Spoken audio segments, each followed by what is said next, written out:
오늘은 10강의 실전 문제, 저번엔 기본 문제를 풀었고 이번엔 실전 문제를 좀 풀어보도록 하겠습니다. 교과서가 아니라 교재는 120페이지예요.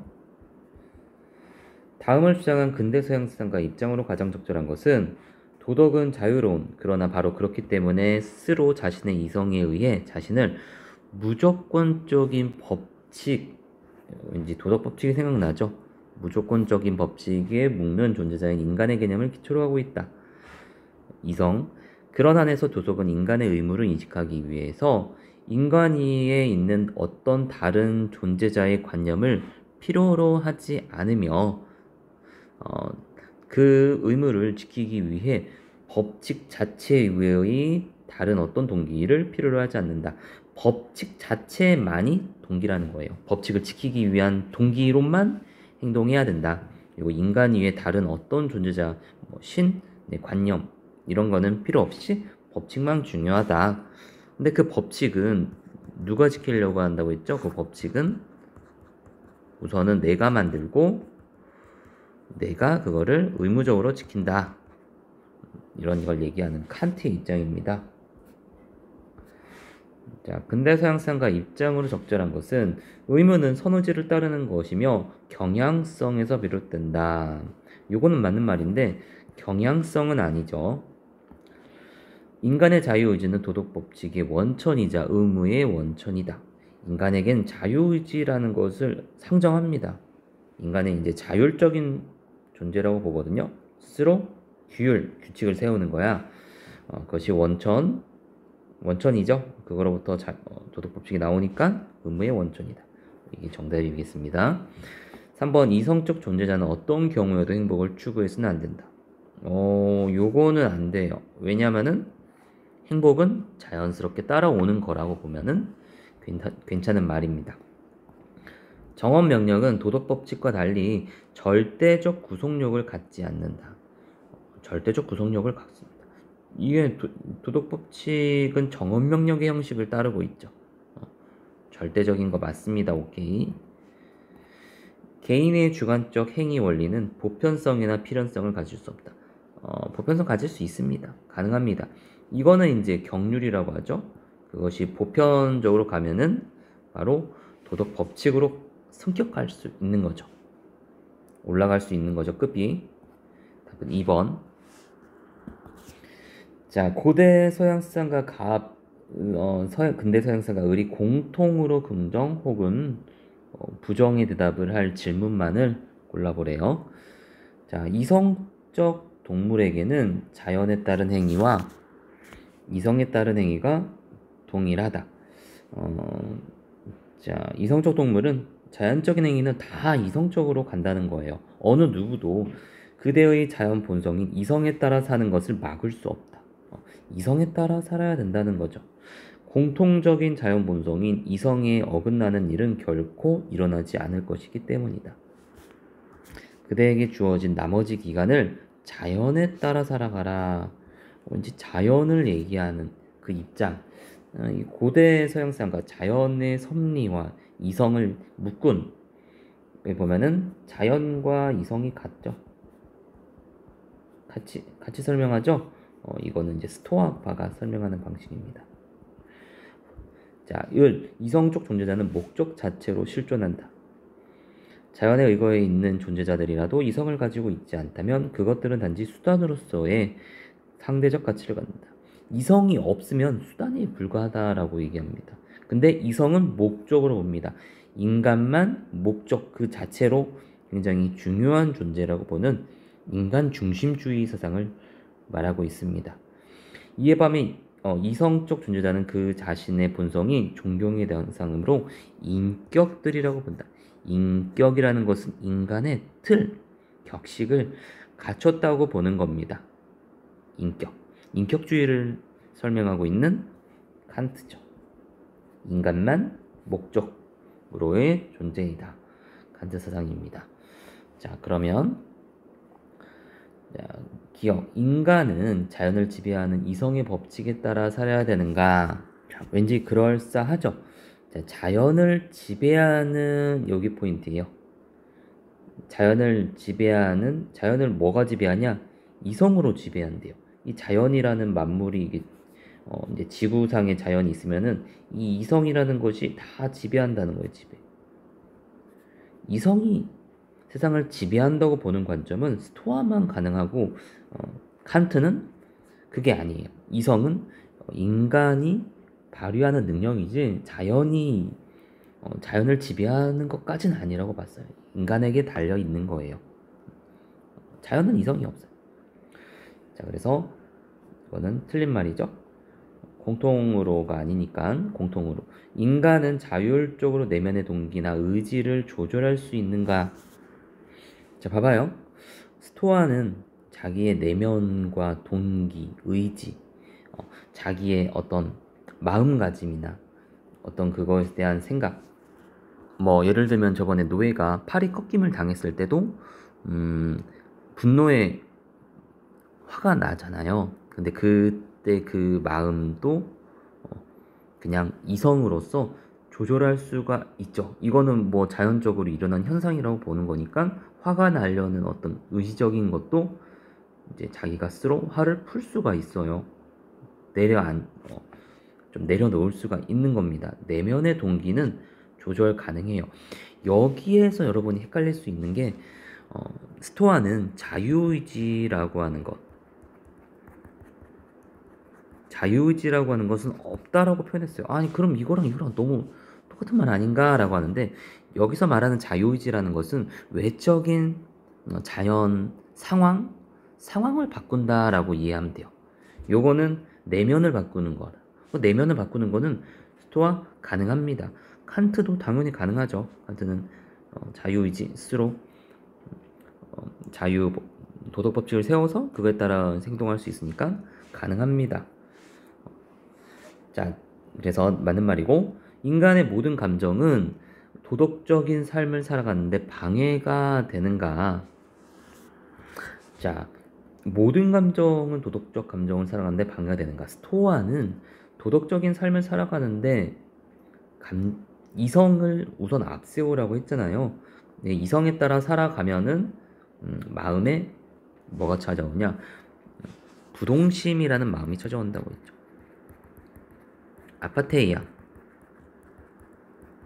아파테이아는 마음의 어떤 정념에서 벗어난 거야. 그 상태, 마음이 흔들리지 않은 상태도 일종의 평안한 상태거든요. 마음이 안정된 상태예요. 헬레니즘 사상의 특징은 이렇게도 표현하거든요. 안심익명이라는 것은 마음을 편안하게 한다는 거예요. 요거는 에피쿠로스와 그리고 스토아의 공통점이에요. 공통점. 안심익명. 이제 명이라는 것은 목숨명이고 설립자를 써서 목숨을 바로 세우는 거예요. 약간 목숨을 보존하고 마음을 편안하게 하는 것, 이것이 안심익명이라고 하는 겁니다. 당시에 이제 헬레니즘 시대에는 전쟁 상황이라고 했죠. 그러니까 혼란한 상황에서도 목숨을 부지하고 마음을 편안하게 하는 것, 이게 안심인명을 추구했다고 보는 겁니다.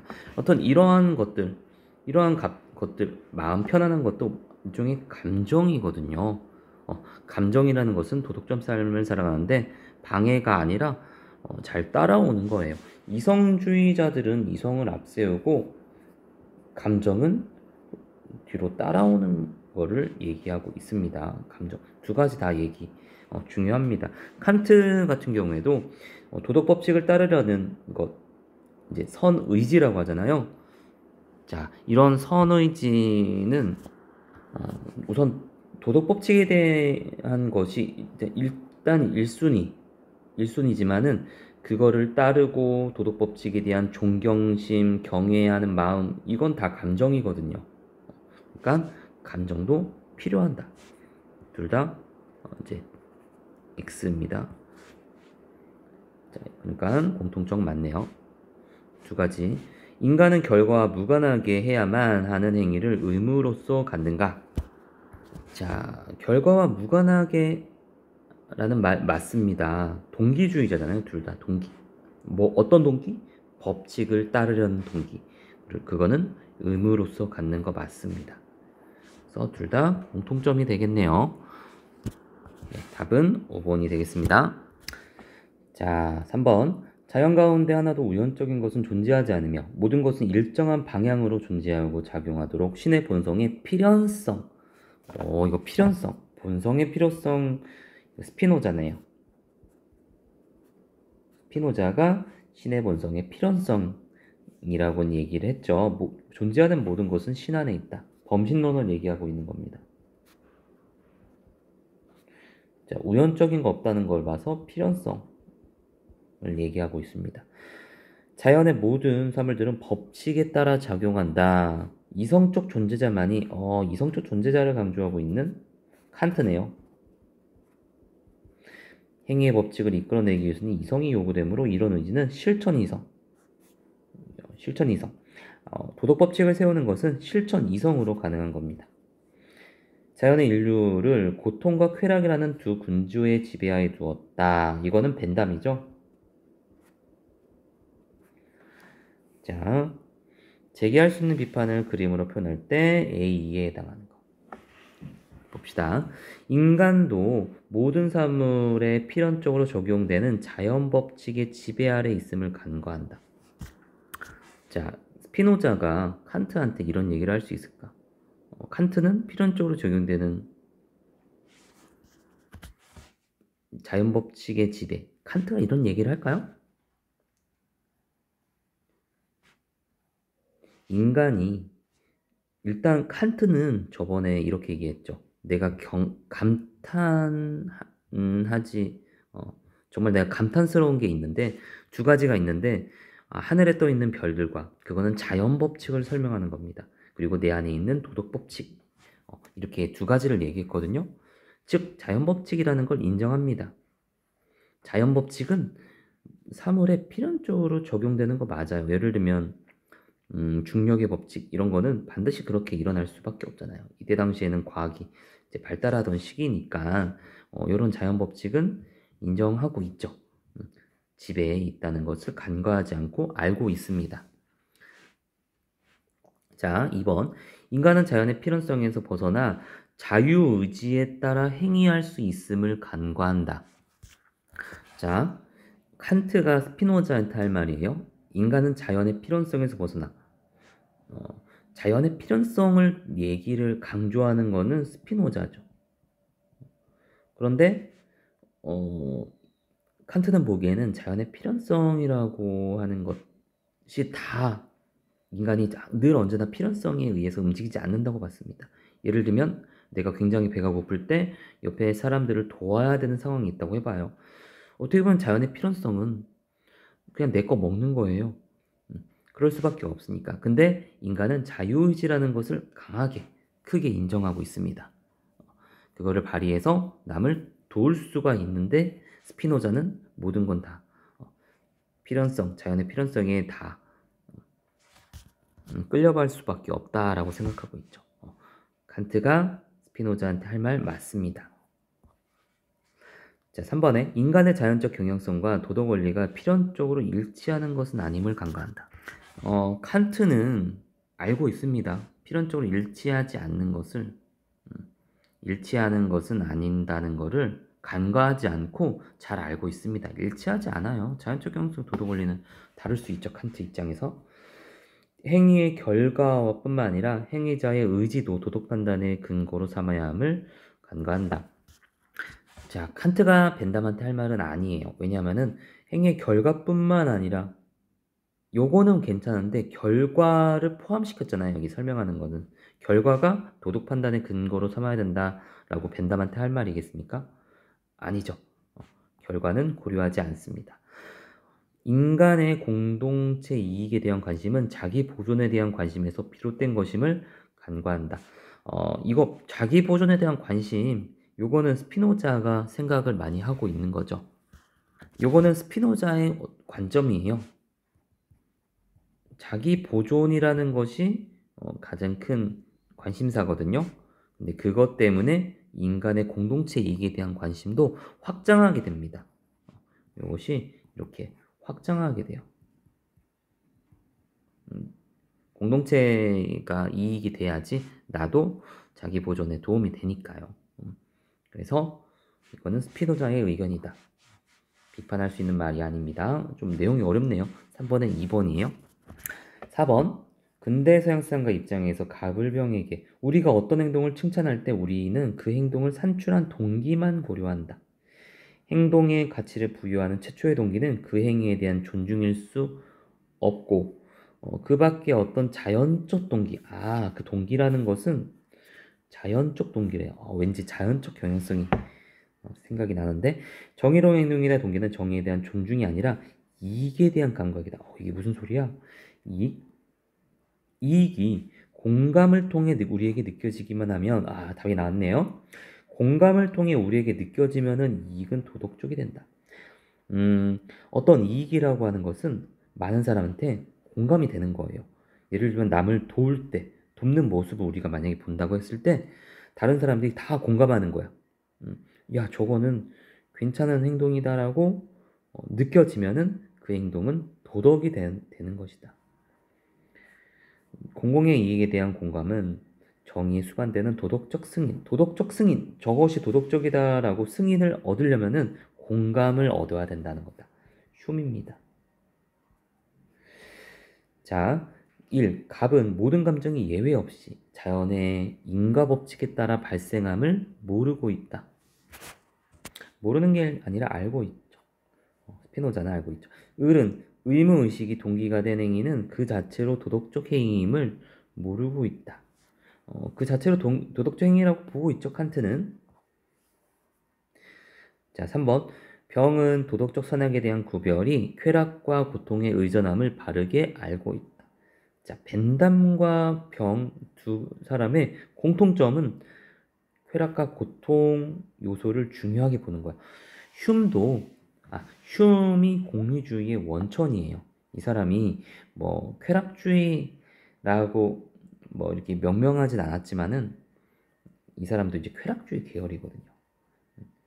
에피크로스, 그리고 이제 베이컨, 그리고 그다음에 공리주의, 다 쾌락 감각 이걸 강조하는 사상가입니다. 맞는 말이에요. 자, 가벌은 인간이 느낄 수 있는 모든 감정이 도덕적 감정임을 모르고 있다. 자, 흉이 할 말은 아니에요. 왜냐면은 모든 감정이 아니라 모든 사람이 보편적으로 괜찮다 느끼는 감정이에요. 모든 감정이라고 하면 뭐 너무 사소한 것까지 다 포함되죠. 을병은 공공이익의 증진이 도덕적 정당성의 근거임을 바르게 알고 있다. 여기서는 칸트에서는 이익에 대한 말이 해당이 안 됩니다. 답은 3번이에요. 아이고, 벌써 18분이네요. 여튼 핵심만 좀 보겠습니다. 어떠한 쾌락도 그 자체는 나쁘지 않다. 많은 경우 쾌락을 가져다주는 수단이 쾌락보다 고통을 가져다준다. 쾌락 그 자체는 괜찮아요. 나쁜 것도 아니고 좋은 거라고 할 수 있죠. 왜냐면 이 사람은 쾌락주의니까 쾌락을 추구하자는 것. 근데 문제는 그 쾌락을 추구하는 과정에서 고통을 준다면은 그거는 추구하지 말라고 하는 거죠. 에피크로스가 얘기하는 거는 필수적, 그리고 자연적 쾌락만 추구하고 나머지는 추구하지 말라고 해요. 왜냐면 그걸 추구하는 과정에서 고통이 일어나니까. 몸의 고통이나 마음의 혼란으로부터의 자유는 바로 이제 아타락시아, 에피크로스가 추구하는 거죠. 쾌락은 그 자체로 선한 것이다. 그리고 고통은 그 자체로 예외 없이 약한 것이다. 쾌락은 선, 고통은 악. 에피크로스가 정의한 거를 그대로 따라가는 겁니다. 자, 여기 보면은 선이라고 말하는 것은 측정이라는 말이 키워드예요. 강지, 화근, 다순범이라고 해서 6가지 기준을 얘기하고 있는 벤담이에요. 사람의 수를 고려하는 것, 벤담입니다. 자, 가불의 입장에서 이거는 에피, 여기는 벤담. 자, 고통을 없애고 더 많은 쾌락을 얻으려면 공적인 삶을 피해야 한다 라고 했는데 이거는 A만의 입장 맞아요. 에피쿠로스는 운둔 철학자라고 했잖아요. 요거는 공통점이 되는데. 자, B. 사회 구성원 전체의 쾌락을 증진할수록 최선의 삶에 가까워진다. 에피쿠로스는 사회 전체의 쾌락은 해당이 안 되죠.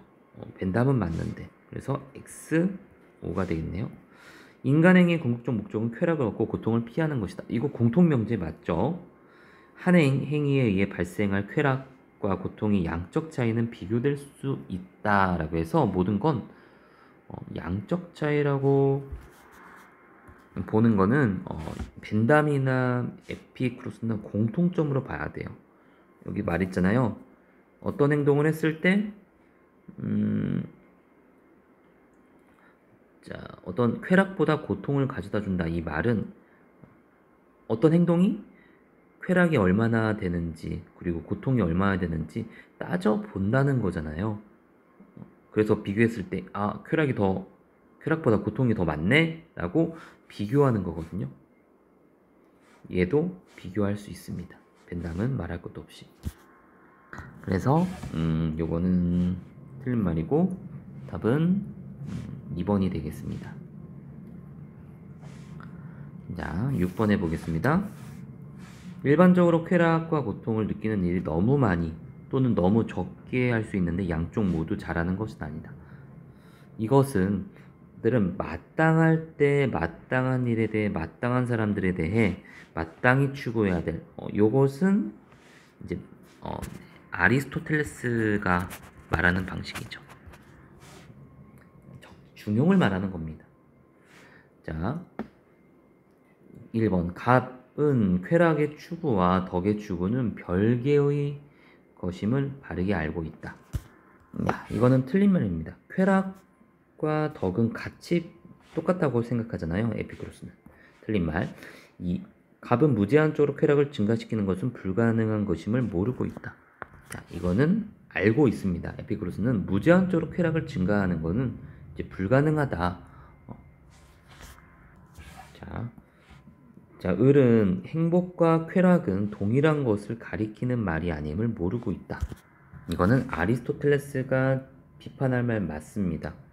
아리스토텔레스는 행복은 굉장히 이성의 인도하에 있는 아주 어려운 되게 거창한 거예요. 근데 쾌락은 좀 단순한 동일한 것이 아니다 라고 보고 있는 게 3번 아리스토텔레스의 입장이다. 4번 을은 개개인의 쾌락과 사회 전체의 쾌락이 무관함을 바르게 알고 있다. 무관하지 않다고 보고 있죠. 전체 쾌락이니까. 갑을은 덕과 악덕 사이의 중용에서 참된 행복이 비롯됨을 모르고 있다. 자, 이거는 참 헷갈리는데 이건 아리스토텔레스가 할 말이 아니에요. 두 악덕이에요. 과도함과 부족함. 이것이 둘 다 악덕이거든요. 이것 두 가지의 사이의 중용이라고 표현하면 되는데 두 악덕이라고 하지 않고 덕과 악덕이라고 했잖아요. 표현 방식이 틀렸어요. 답은 3번입니다. 자, 키워드만 좀 보면서 볼게요. 7번에 갑, 인상, 소감, 판단되기보다는 느껴지는 것이다. 흉이에요, 흉. 을, 요거는 도덕 법칙에 대한 존경심, 간트네요. 병은 양과 질을 함께 고려해야 된다는 건 미리고요. 자, 1번. 갑은 을과 달리 이성은 도덕적 행위에 어떠한 영향도 줄 수 없다고 본다. 영향 주죠. 수단을 제공한다고 보고 있죠. 틀린 말입니다. 을은 갑과 달리 일체의 감정은 행위의 직접적 동기가 될 수 없다고 본다. 자, 요거 되게 아주 좀 약간 함정 같은 말이에요. 일체의 감정은 모든 감정이 행위의 동기가 될 수 없냐. 칸트는 행위의 직접적 동기가 될 수 있다고 봅니다. 예를 들면 남을 도우려는 불쌍하다고 생각하는 감정에서 남을 도왔다. 그러면 직접적 동기가 되잖아요.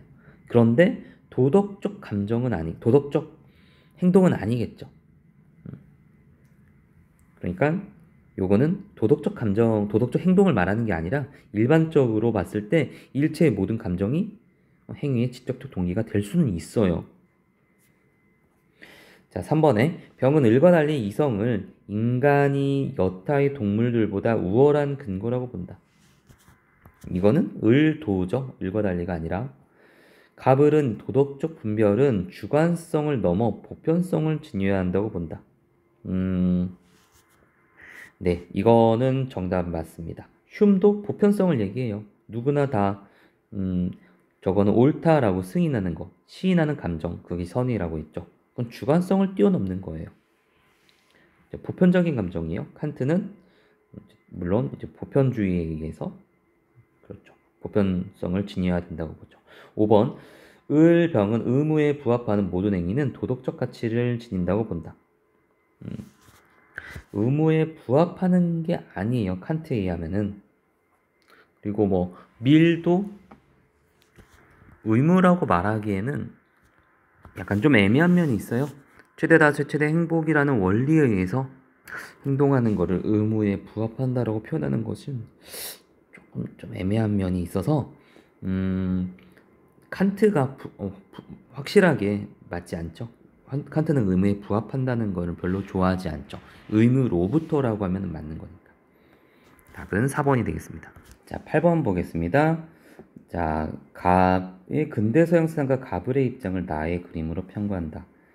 자, 갑 같은 경우에는 자, 힌트가 나와 있죠? 수라는 말, 그리고 입법, 도덕 판단과 입법 활동, 벤담입니다.